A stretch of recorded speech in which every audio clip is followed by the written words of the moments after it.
On my birthday, my in-laws took my sister-in-law to a luxury spa and sent me a single text, "Happy birthday, I guess." My husband said, "You know they just show love differently." I laughed, stood up, and said, "That's funny." Because I just sent out an announcement. When they saw my big news, their faces turned to pure jealousy. This story is real. Every part of it. It happened in Seattle, Washington, and it's still going on, but I've reached the part where I stopped taking the hits and started hitting back in my own way. I'm 36. I've been married to my husband Mark for 8 years. We live a quiet, hardworking life. We're not flashy, but we've done well. I've always tried to stay civil with his family, even though they've made it pretty clear from the start that I don't belong. But this birthday? This was the one that changed everything. My birthday started like any other weekday. It was a Thursday. I woke up before my alarm because I always do. Habit, I guess. Toast, our dog, was snoring at my feet. Mark was already in the shower. No breakfast smells. No coffee brewing. I walked into the kitchen, just to check. Nothing. I sighed, made my own coffee, and sat down to scroll my phone. I'm not someone who needs gifts. I don't need streamers or cake or 50 people jumping out yelling, "Surprise." But acknowledgement matters. A little effort goes a long way. I opened my messages. One text from my in-laws. "Happy birthday, I guess. Hope you have a good one." No emojis. No name. Not even a "love you." It read more like an afterthought than a greeting. Like they saw it on Facebook and realized they had to say something. Okay. I thought that was cold, but not surprising. I've gotten used to that over the years. Then I opened Instagram. There she was. Megan. My 29-year-old sister-in-law. Full face of makeup, wrapped in a towel, sipping champagne. The caption, "Birthday spa day for our beautiful girl #selfcare queen. They took her to Therm Spa in Bellevue." On my birthday.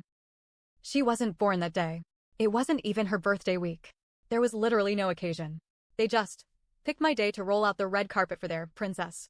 And they didn't even try to keep it quiet. They posted it. They tagged the spa. They tagged the champagne brand.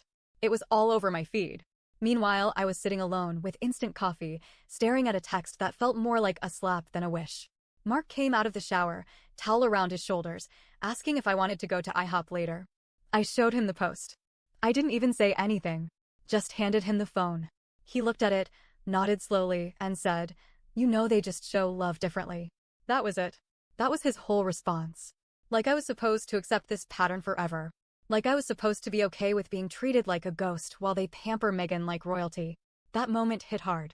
Not because I was surprised, but because I realized I was done pretending it didn't hurt. I laughed. I didn't even mean to, but I laughed. Then I stood up and looked at him and said, "That's funny. Because I just sent out an announcement." He blinked. What announcement? What Mark didn't know was that for the last few weeks, I'd been planning something. I'd gotten a promotion. A big one. I was now the regional manager for our Seattle division. More money, more benefits, and the best part? A chance to relocate. I also put an offer in on a house. A beautiful home on Bainbridge Island. Quiet, peaceful, with a yard big enough for Toast to run wild in. A view of the water. Trees. A deck. Space. I hadn't told anyone yet. Not Mark's family. Not Megan. I wanted to keep it quiet until things were locked in. But that morning? That petty little text? That stupid spa post? That was the trigger. I pulled out my laptop, opened Facebook, and hit post. Exciting news. After years of hard work, I'm officially regional manager. Even more exciting, we're moving. We just bought our dream home on Bainbridge. Can't wait to start this next chapter. That was it. No tags. No direct shade. But everyone saw it. It didn't take long. An hour later, I had 5 missed calls from Mark's mom. 2 from his dad. A text from Megan that just said, "Wait. What?" Mark just stood in the kitchen, staring at me like I had grown another head. "You're moving?" he asked. "We're moving," I corrected him. "You can come too. If you want." He didn't like that. But I wasn't in the mood to comfort him.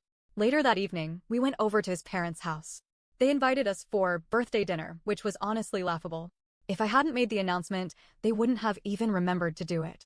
We walked into their house in Queen and same awkward hugs. Same fake smiles. There were no decorations. No cake. Just lasagna and overpriced wine. And not even the good kind. His mom tried to act happy. "We saw your post. Congratulations on everything." "Thanks," I said. "It's been a long time coming." His dad chimed in.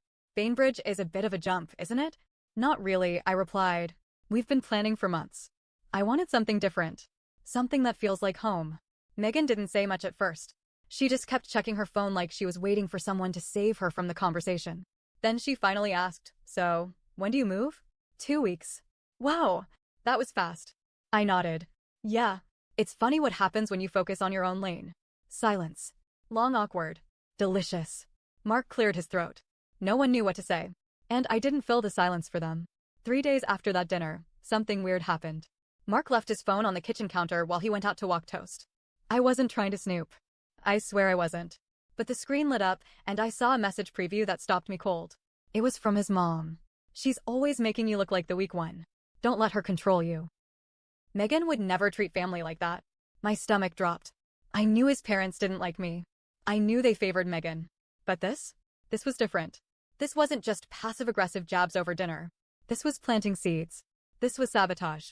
I opened the message thread. Yeah, I know. I shouldn't have. But I did.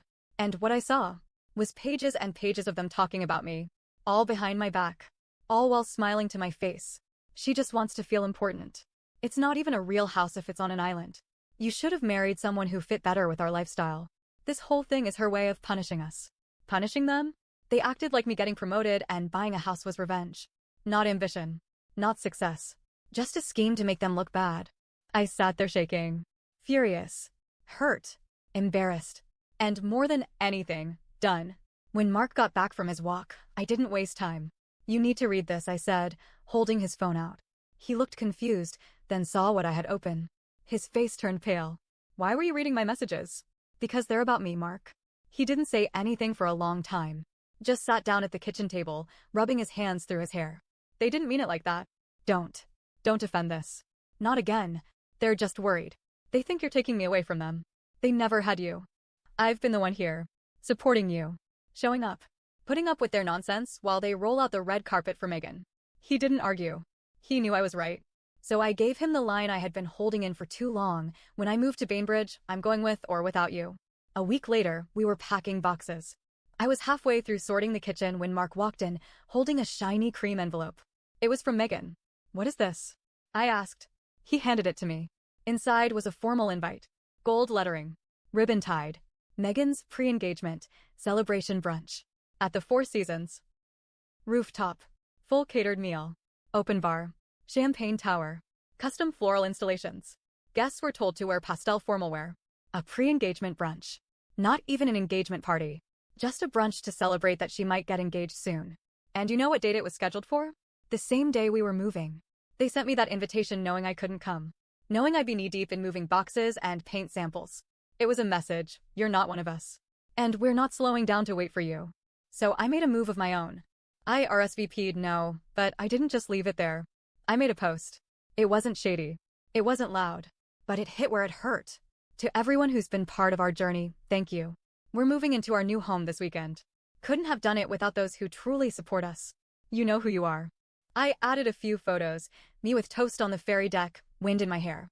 Mark in the new kitchen, painting a cabinet. Our new front porch with a home sweet home doormat. And in one corner of the last picture, you could see a stack of boxes. Labeled, Mark and my name, our life. That night, Mark's phone buzzed. A new message. This time from Megan herself.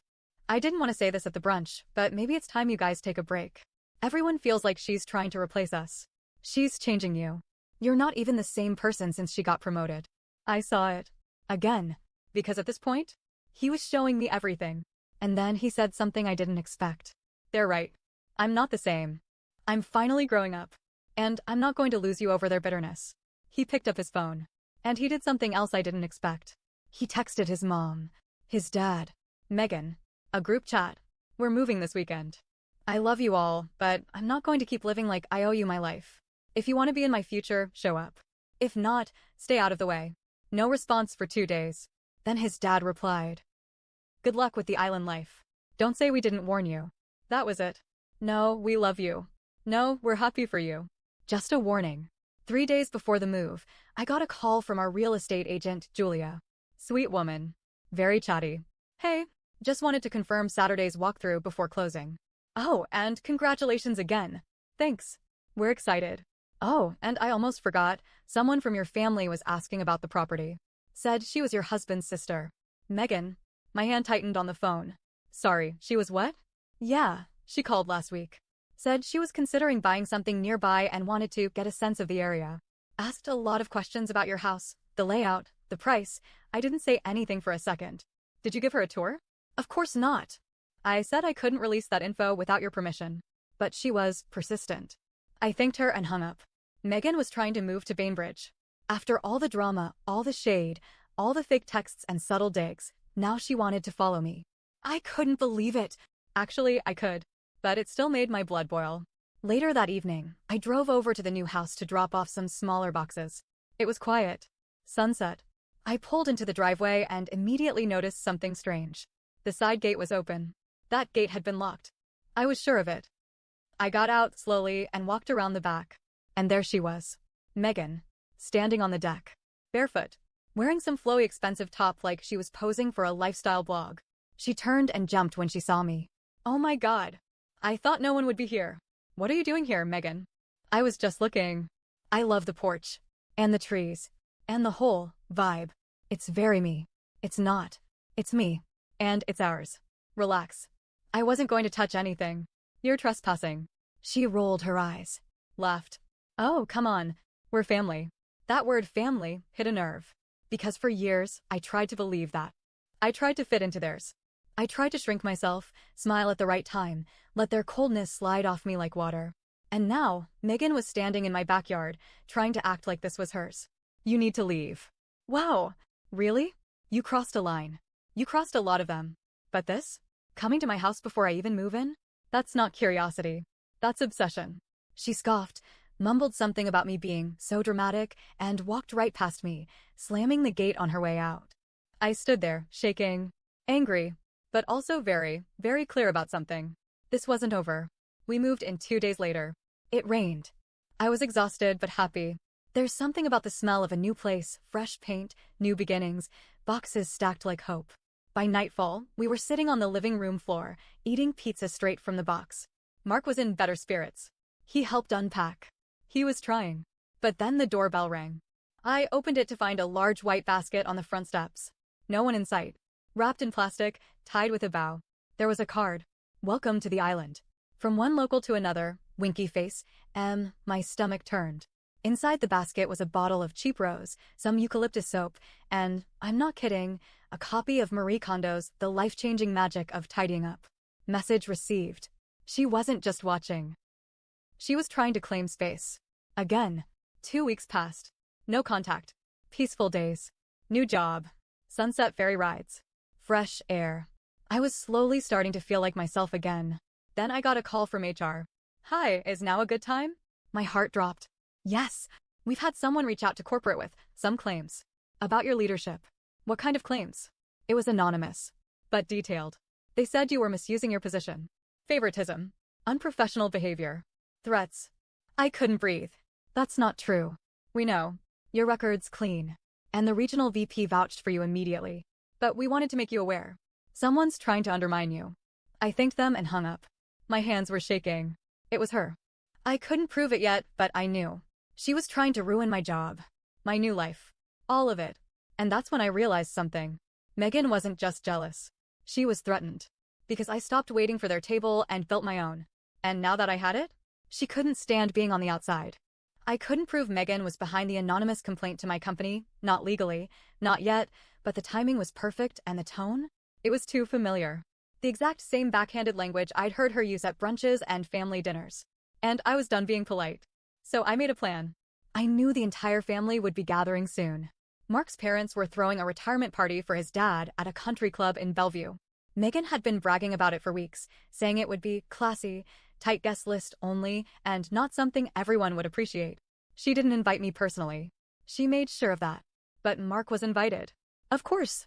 And this time I said, we're going. Both of us. Mark hesitated at first. But after everything, the texts, the messages, the house visit, the HR complaint, he knew this had to end. You sure you want to do this? I don't want to. I need to. The country club was as pretentious as I remembered. Polished wood, dim chandeliers, the faint smell of lemon polish and old money. Everyone was dressed in muted colors, sipping wine, pretending to like each other. We walked in holding hands. I wore the same dress Megan had insulted 3 years ago, the one she called a little off-brand. This time, I wore it with red lipstick and confidence. Mark's mom blinked when she saw me. No hug. Just a tight smile. "Oh, you made it." "Of course," I said. "It's family." We mingled, said hello to people, ignored the stares. Megan was near the bar, surrounded by a group of her parents' friends, laughing loudly. She looked over, saw me, and froze just for a second. Then she smiled. One of those tight, forced smiles that doesn't reach the eyes. "Didn't expect to see you here," she said, swirling her champagne. "Funny. I live nearby now." "Right," she laughed. "You and your little island fantasy. Still beats sneaking into someone else's yard." Her smile cracked, barely, but she covered it quickly. "Is that why you're here? To start a fight?" "No. I came to finish one." I stepped closer. Quiet enough that the people around us didn't notice, but loud enough for her to hear every word. "I know about the HR complaint. I know about you trying to move into our neighborhood. I know about the texts, the messages, the fake welcome gift. I know everything, Megan." She blinked fast. Swallowed. "I don't know what you're talking about." "You do. And I'm not going to scream or throw wine or make a scene. But I'm going to say this one thing, and I hope it sticks." I leaned in. "You've spent your life being the golden child. But I'm the one who built something real. And that scares the hell out of you." Then I pulled back and smiled. Calm. Composed. That's when Mark stepped beside me. "I saw the texts too," he said. Megan's mouth opened. Then closed. You read them?" "Yeah. I read all of them." The room got quieter. A few people were watching now. His parents looked over. Tension buzzed in the air. "You let Mom talk about her like that?" he asked. "You joined in?" "I didn't mean you did." "And then you tried to ruin her job." That's when Mark's mom finally came over. "What is going on?" Megan's voice cracked. "She's turning you against us. She's always been the problem." "I was just protecting you from what?" I cut in. "Success? Happiness? Your insecurity?" Megan's face turned red. People were staring openly now. Mark's dad stood up, walked toward us, but stopped short. He looked stunned. For once, silent. "You're jealous," Mark said, shaking his head. "All this time, I thought you just wanted attention. But you wanted control. And now that you don't have it, you're trying to burn everything down." Megan blinked hard, tears forming. "You've changed." "No," he said. "I've grown up." Megan stormed out of the room. Not quietly. Her heels clicked across the polished floor, her shoulders stiff, head high. But the sniff she let out halfway across the room gave her away. Mark's mom looked at me like she wanted to say something. "You know," I said before she could, "if you had just treated me like a person instead of a problem, none of this would have happened." She didn't respond. Just turned and followed her daughter. Mark's dad sighed. For the first time, he looked tired. Human. "I'm sorry," he said quietly. "For what it's worth." "It's worth more than you think," I replied. He nodded, and that was it. No fireworks. No forgiveness. Just truth. We left early. Drove back to Bainbridge in silence. It wasn't a heavy silence, though. It was calm. Clean. Like the air after a storm. The next morning, we sat on the porch with coffee, toast at our feet, the water sparkling in the distance. "How do you feel?" Mark asked. "Free." He nodded. "I don't think they'll come around." "That's okay," I said. I didn't move out here to be close to people who never saw me. We sat for a long time, listening to the birds, watching the ferry glide across the water. Later that day, Megan posted a photo from her condo alone, holding a glass of wine, the caption, "Some people move away to find peace. Others move to run." A few of her friends liked it, but it didn't matter. Because for once, I wasn't reacting. I wasn't chasing anyone's approval. I was just living. Not all revenge is loud. Not all justice comes with applause. Sometimes, the best revenge is simply walking away with your dignity intact, while the people who tried to bury you choke on the dust you kicked up. I didn't destroy Megan. I didn't need to. I just let her see what life looks like when someone stops waiting to be accepted and starts building their own world. And now, she's on the outside looking in.